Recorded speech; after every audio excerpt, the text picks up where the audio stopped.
tragic story we are following in Springfield, where 4 children have been confirmed dead in a house fire. News Channel 5's Alexander Cohen's on the scene on Poplar Avenue. And Alexander, we understand all the kids are ages 9 and under.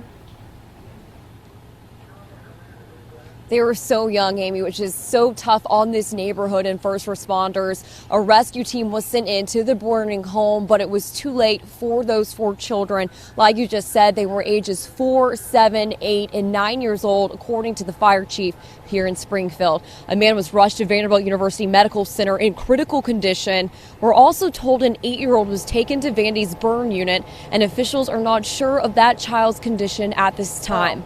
According to the fire chief, this is the deadliest fire he's responded to in decades. Take a listen.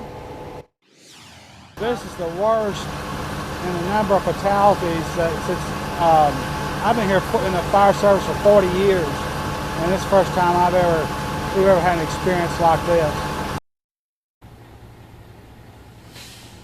According to the fire chief, 1 female and 2 children were able to escape. Right now, they believe there were 9 people inside the home when the fire started. Right now, fire investigators and police are on scene trying to figure out what started the blaze. As of now, they believe it started in the living room.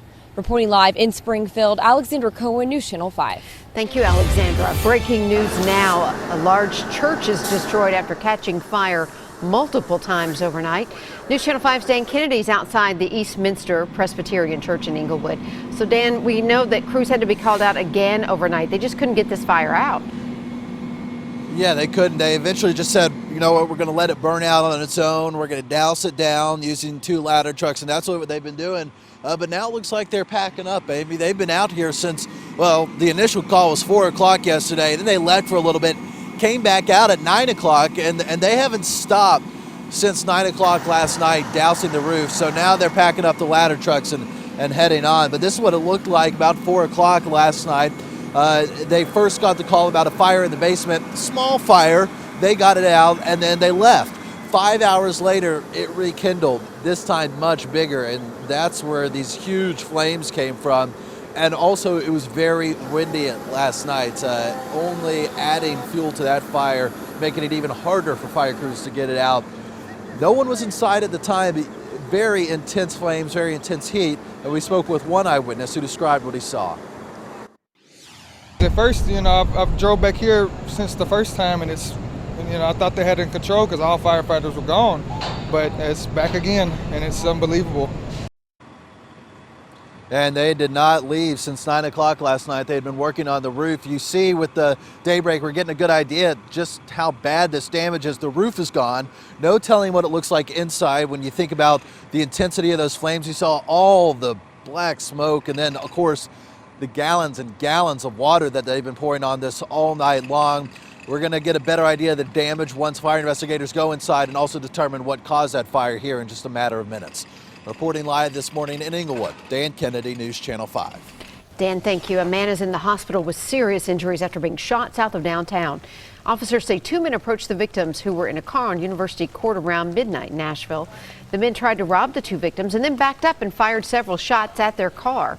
The driver was hit in his hip and taken to Vanderbilt, where he's now stable.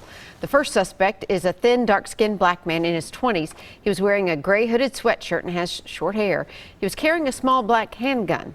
The second suspect is a thin, dark-skinned black teenager, possibly 16 years old, was wearing a black hooded sweatshirt. If you have any information, call police immediately.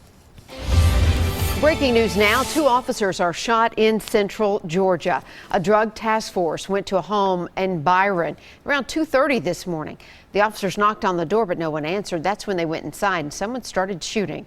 The officers shot back and all 3 were taken to the hospital. We're working to learn more about their conditions right now. Stay with News Channel 5 for updates.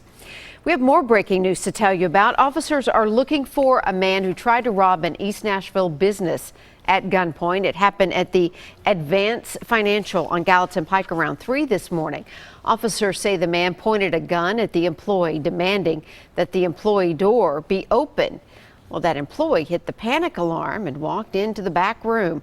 The suspect took off, but didn't get away with anything. He's in his early 20s and was wearing furry hat, glasses, and a black jacket. We have some developing news for you now out of Clarksville. Fire investigators are working to figure out what sparked a major house fire there. A viewer sent us these photos of the blaze that broke out yesterday on Lockhart Place. You can see it's massive. Officials tell us everyone made it out of the home okay. Download the News Channel 5 app for updates. And new this morning, Wilson County fire crews are issuing a warning after battling 8 brush fires. The county EMA says the fires were out of control yesterday because of a low humidity level. They want to remind everyone not to burn in dry or windy conditions, and especially not without a permit. 47 counties are still under the governor's burn ban. And a shooting suspect is behind bars as the victim fights for his life right now. Lebanon police tell us Jonathan Word turned himself in last night. The 21-year-old is accused of shooting Reginald Logue multiple times Friday night on East Market Street. Logue is in critical condition at Vanderbilt Medical Center right now.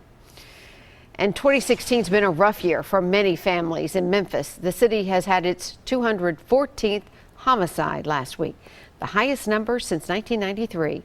Mayor Jim Strickland's plan to cut down on the violence includes recruiting more police officers, creating stiffer penalties, and intervening in the lives of young people. Investigators say they have solved more than 70% of this year's homicide cases.